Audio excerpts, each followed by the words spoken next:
Good afternoon. This is Dr. Ivy with Visions for Life. I welcome you. I'm so honored that you have us in your home.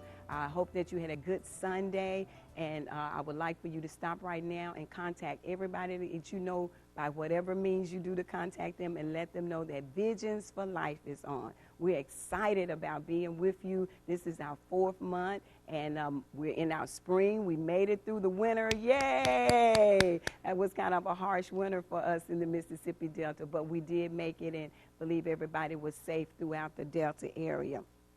I also want to let you know that on yesterday, we launched our Visions for Life Victory Program that's geared towards single mothers ages 18 to 28. We had an awesome time, and I'm so excited. And you know, where change is in the air, things are going to happen. So I salute all the participants that came out. Do your assignments. You know, consistency is the key. Prayer Revolution is on and popping, as the young people say. That's our prayer time every Monday night at midnight. We ask that you join. All you have to do is call in. Our conference call number is 661-673-8600, code 519241#. You call in, just let us know your concerns, and we write it down, and we take it to the Lord in prayer. That's a strategic time that God gave us, midnight. It's not the midnight train to Georgia. It's the midnight cry to our Heavenly Father. And believe me, that answers are coming forth. People are getting what they need from God. Doors are being opened. Healing and deliverance is taking place. And we are so excited that we're being obedient to God to cry out to Him during the midnight hour. Ministerial mastery. Ministerial mastery is when any ministry or church is ready to go to the next level of excellence. I'm not saying you're not excellent, but if you're ready to go to another level of excellence, call Dr. Ivy. I'm your girl. You can contact me at 662-820-3111. Ministerial mastery. We're to do everything with a grateful heart and a whole heart toward God. And sometimes we might need a little tweaking to get the growth that we need, the effect that we need in the community, because truly we are about God's business. Upcoming event. Our upcoming event is a health fair. A health fair that's scheduled for April 26th, the last Saturday in April, sponsored by New Whitestone Missionary Baptist Church under the leadership of Pastor Joseph Wright and First Lady Beverly Wright, collaborating with the Eliza Pillar Black Nurses Association and Dr. Ivy, Visions for Life. We're going to come together and give you some numbers about your health that is important to you. Blood pressure, maybe some insights, some teaching, blood sugar. You know, we're in a high area for diabetes, some things to help you make some changes. We need to know our numbers. So I want to once again let you know, upcoming event, our first health fair, Visions for Life, will work with any church, local ministry in the whole Delta area or the viewing area, which is a 7-county viewing area. If you contact me, because people need to know that we're concerned about them. Know your numbers. Your numbers are important. Not your cell number, okay? Not your bank account number. Some numbers with our body. That's what we want to know. Our blood pressures, our blood sugar, our weight. Something to think about, right? Because you know Mississippi is known as the fastest growing fat state. So we got some weight issues in our state, and we want to do what we can do to be healthy.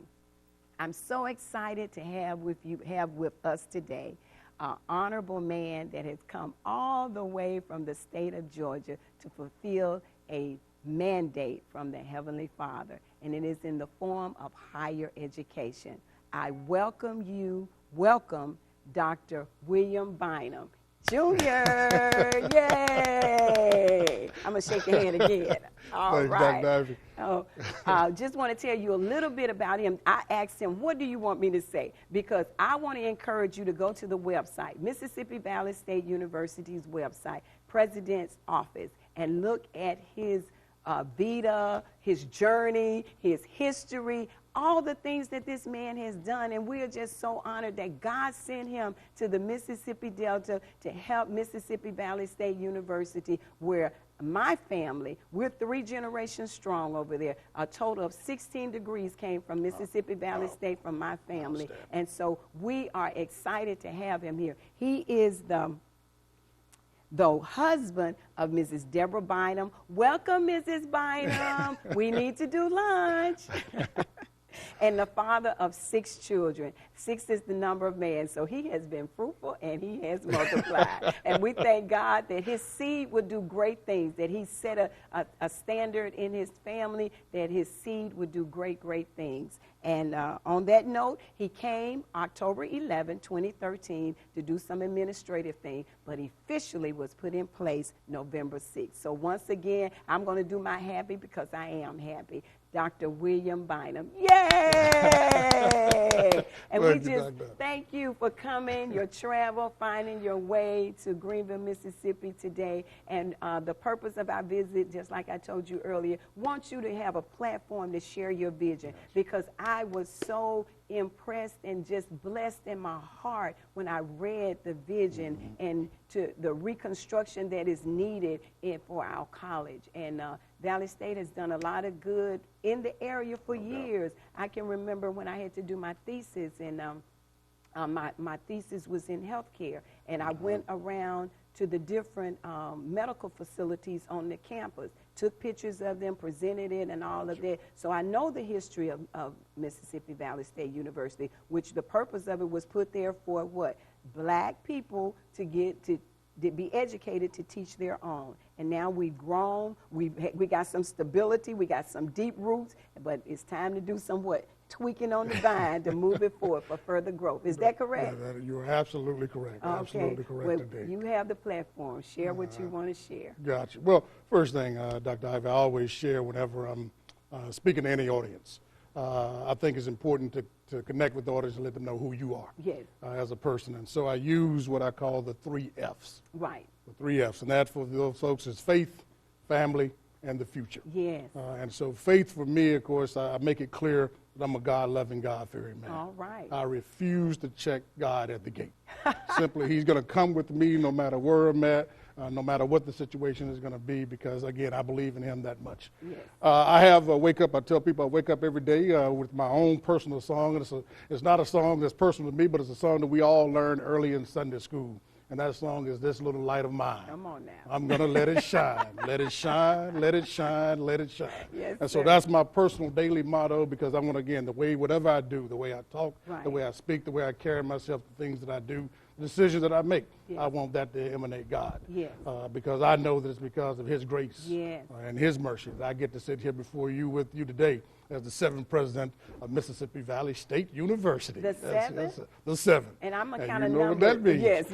Okay, so 7 means to the audience completion. So definitely. There you go. Exactly. Okay. So that's extremely important. Like I say, faith. So I make that very clear. And then family, as you mentioned, wife Deborah and I are the parents of 6 kids ranging in age from 16 to 29. All right. One who's a college graduate, Tyler, a recent graduate of Truett McConnell College, a Baptist-affiliated college where he was a student-athlete basketball player there. And then our oldest, Tyrone, he's currently at Georgia State University. Okay. And then our oldest daughter, Chelsea, she's a junior at Clark Atlanta University. Okay. Then there's Zach. He's a sophomore at Morehouse College. Okay. So I've got 3 in college, and then we've got 11th and 12th grader.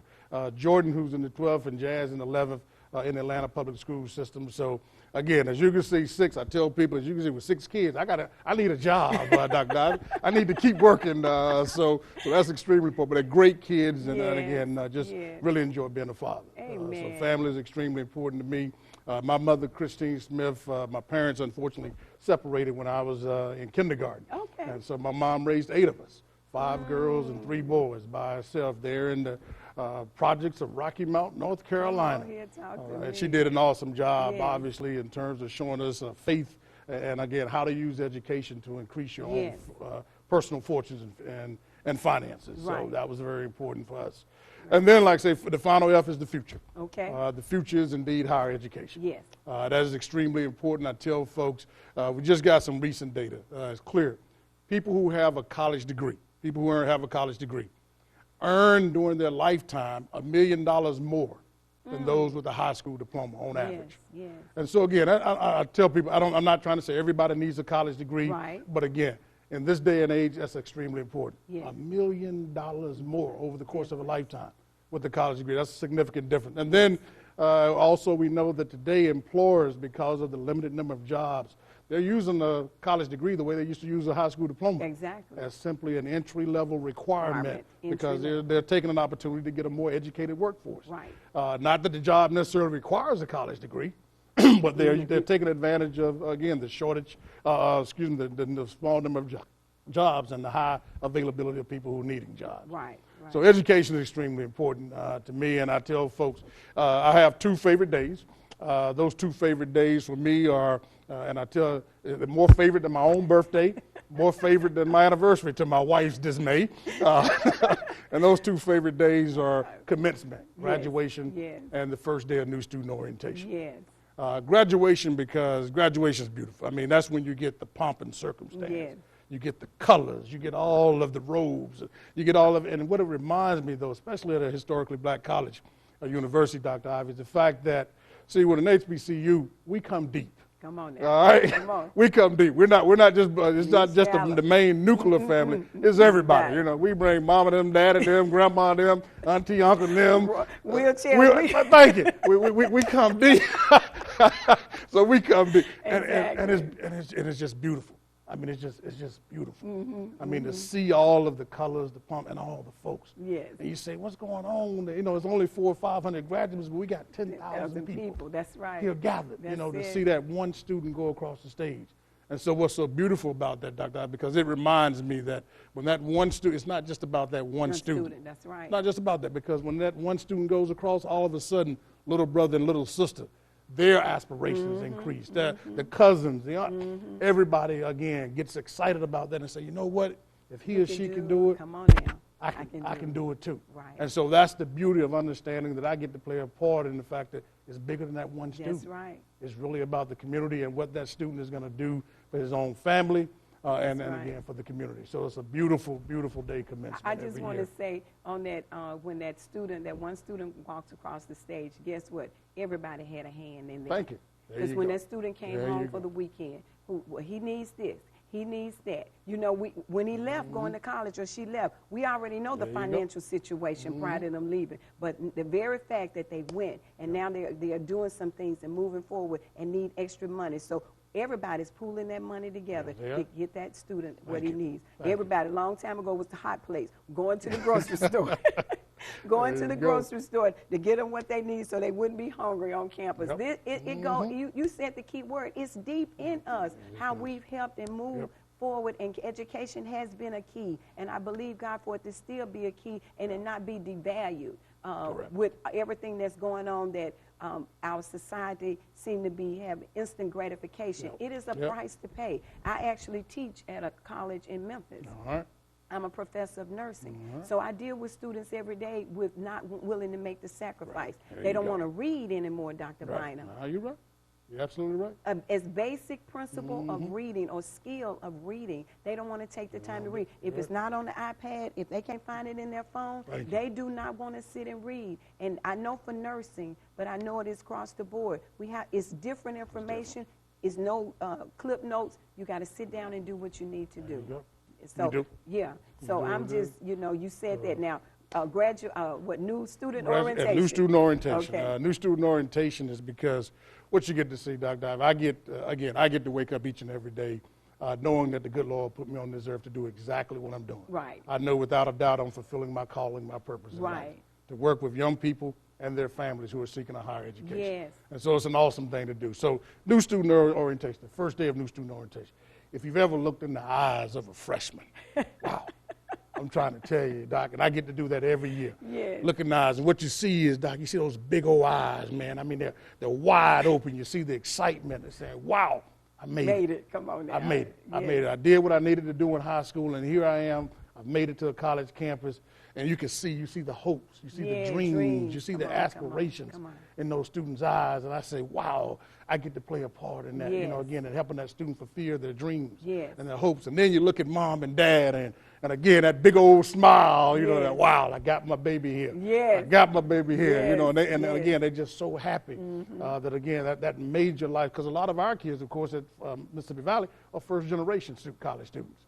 And so, they're the first in their families to go. And so that pride is there. That pride is there. And so, again, I really get hyped during those 2 days because, again, it just lets me know what an awesome blessing to be doing exactly what I'm doing here on this earth. Give people an opportunity. They've taken the opportunity to move forward with their life.